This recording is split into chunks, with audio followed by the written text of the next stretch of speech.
PCCP versus change notification. Clear English for algorithm updates. Algorithm changes aren't just technical tweaks. They affect users, customers, and regulators who expect stability and safety. When we describe updates clearly, we reduce confusion, manage risk, and build trust. In regulated settings, two tools keep everyone aligned: the PCCP, Predetermined Change Control Plan, and a change notification. Think of PCCP as the roadmap for future changes, and notification as the receipt for a change that already happened. Mastering the language for each helps your team get approvals faster, avoid rework, and show accountability. Today we'll learn when to use each and how to write them well. A PCCP is a planned, pre-approved pathway for changes you expect to make over time. It tells regulators, here's what will change, how we'll do it, and how we'll keep it safe. Strong PCCPs define scope, what's in, what's out, methods, data sources, algorithms, testing, and guardrails, limits, safety thresholds, rollback triggers. Use a PCCP for recurring or scalable updates, like periodic model retraining or expanding to new data types. It's your blueprint, clear, testable, and bounded. When written well, a PCCP speeds iteration without needing a new approval for every small step. A change notification is a post-approval message about a specific update that's already implemented. It states exactly what changed, when, and why, so stakeholders can verify compliance and impact. Use it for limited, low-risk adjustments, a bug fix, a parameter tweak, or a minor UI revision that doesn't alter intended use. The tone is factual and narrow in scope. You acknowledge the change, show the evidence that it's safe, and explain any user impact. Think of it as a clear receipt, concise, dated, and supported by results, not a plan for future work.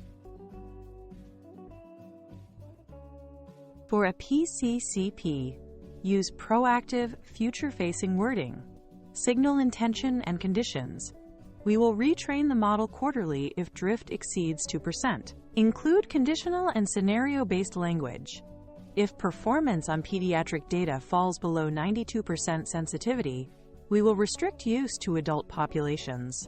Spell out the validation strategy, datasets, metrics, acceptance criteria, and the limits. Data domains, version ranges, maximum change size. Avoid vague promises. Be explicit about timelines, triggers, and approval gates. The reader should see exactly how you'll control risk, while enabling predictable, repeatable updates. For a notification, write in past tense with fact-based statements. Example: on the 12th of May, we updated the threshold from 0.48 to 0.50 to reduce false positives. Provide concrete metrics and dates. AUC improved from 0.91 to 0.93 on the April validation set. Summarize impact and mitigation. No workflow changes for users. Monitoring frequency increased to weekly. Keep scope tight. What changed? Why it changed? Evidence it works. And any user or safety implications. Avoid speculation or future plans. Those belong in the PCCP. Notifications should read like a precise audit log plus a brief interpretation. In a PCCP, highlight risk controls, thresholds, triggers, and a rollback plan. Example: if false negatives rise above 1.5%, revert to model version 3.2 within 24 hours.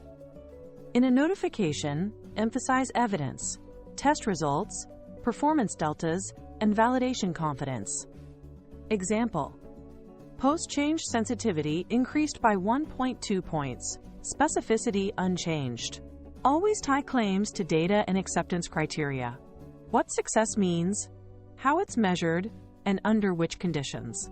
This shows you're not just changing fast, you're changing responsibly, with measurable safety and performance boundaries. Keep the tone calm and credible. Avoid hype. Prefer measurable claims over superlatives. Define key terms the first time you use them, or briefly explain unavoidable jargon. Use parallel structure so readers can scan. Scope, method, evidence, impact. Favor short sentences and active voice. We validated on 5,000 cases. Replace vague words like significant with numbers. Label assumptions and data sources. If something is uncertain, say how you'll monitor it. Clear writing here isn't style. It's a safety practice that helps reviewers and users trust your process.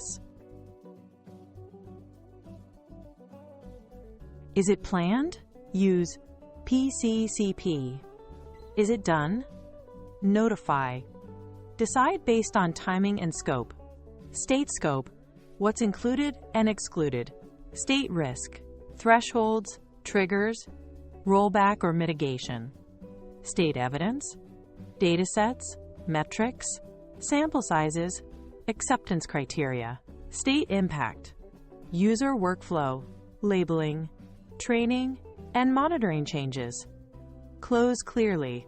Next steps, contact information, and who owns the change. If you can't quantify a claim, refine it until you can. Aim for documents that a smart outsider could read once and understand exactly what you changed and why.